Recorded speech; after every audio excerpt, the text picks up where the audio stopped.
His PTSD had grown and grown and grown, and at that point we realized that something else was wrong. I was talking to a really good friend of ours, and she said, you know, I don't think that's just PTSD. It sounds like he's had a little traumatic brain injury too. Has he ever hit his head? And I laughed because he's just had concussion upon concussion. And we had him tested, and he failed it miserably. And he has severe traumatic brain injury as well.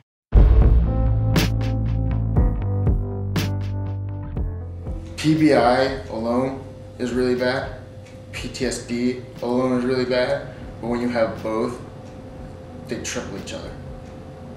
And so the mood swings are worse, the rage is worse, temper is worse, patience is worse. It's like they feed off of each other.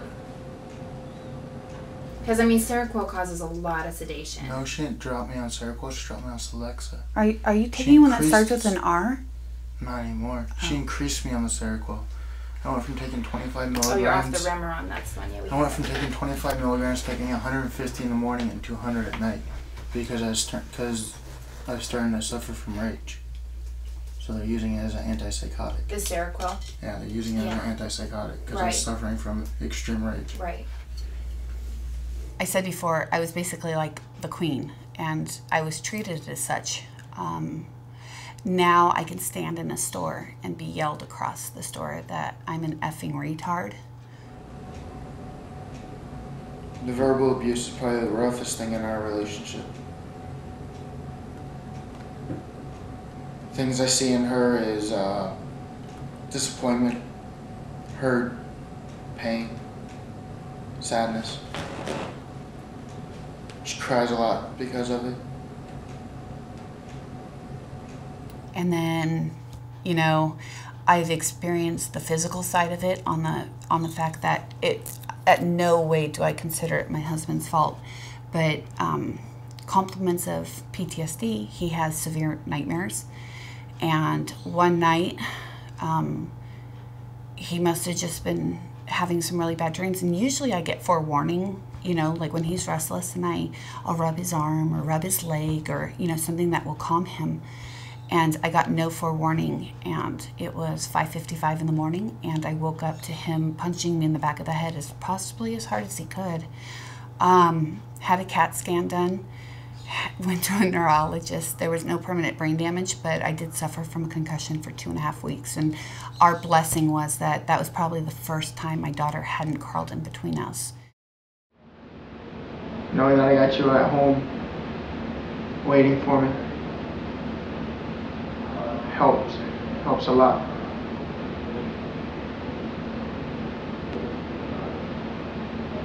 I want you to know you are the best thing that has ever walked into my life.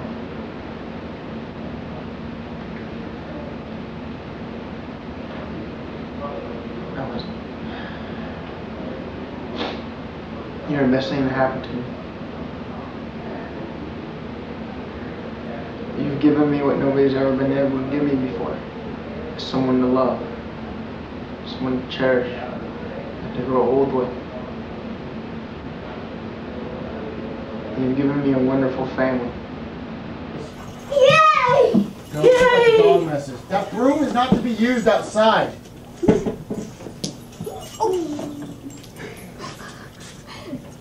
Going really flexes. Where's that other plate? Tasha. That we didn't know what was on it. Oh, it Tasha. what? Please go deal with it.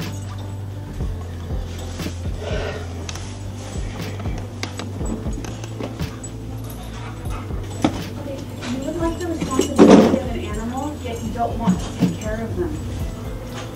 No. You don't take care of the rabbit, you don't take They're care of her. they're not my dogs, so that's your dog. Can I beat her now? No. It's because she's a worthless bitch. Stop! That's not okay. I sometimes compare it, it's like battered wife syndrome. I keep coming back for more. But the difference is that he's not doing it on purpose. And unfortunately, it's just gonna take time for him to come out of it. Mid-September, we're moving to Houston because the organization has built a home for us down there, and we get the keys on October 3rd. So we're gonna head down there about mid-September, spend a week in a hotel, and then move into our new house and start our new life. You know, I tell my oldest, you know, nobody knows us there. There's no prejudgments. I have faith, and there's another difference. You know, if he wasn't so willing to get help and get treatment and willing to do everything to help correct it, I probably would have left. But he goes to therapy all the time. He's constantly trying to rearrange his medicine so that it could be more effective. My wife's my biggest supporter in that she's constantly pushing me to strive for more. She doesn't let me give up on myself. She doesn't let me get down in the dumps. She doesn't let me do any of that stuff. She's always there kicking me in the butt, making sure I'm still going. Yes, that's where the bubbles come out. I would like my husband to be able to be with his kids without the presence of another adult. I would like to know that he will be able to care for them. For him and I would like to be able to have the communication that we had in the past. And what do you want for you? I don't know. Independence. Depends on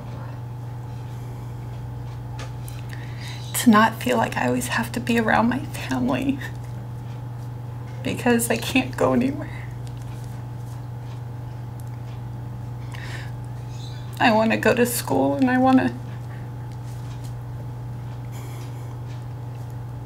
be able to succeed and not just live, you know, to care for them all. I want to feel comfortable that they're okay and Mama can finish now.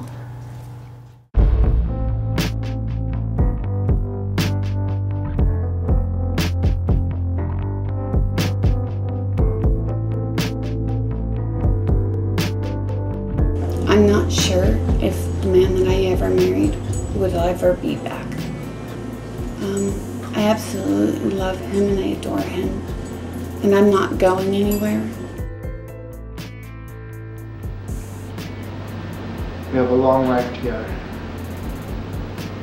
It's gonna be a wonderful life.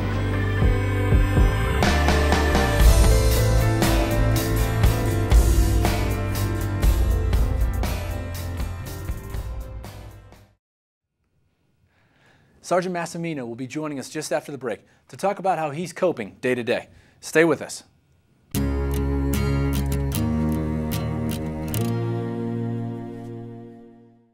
Hi, I'm Grace Park from The Real Story, A Good Cause, and I'm here to encourage you to get out there and volunteer. You'll find lots of opportunities on the solution page right here on InTheirBoots.com.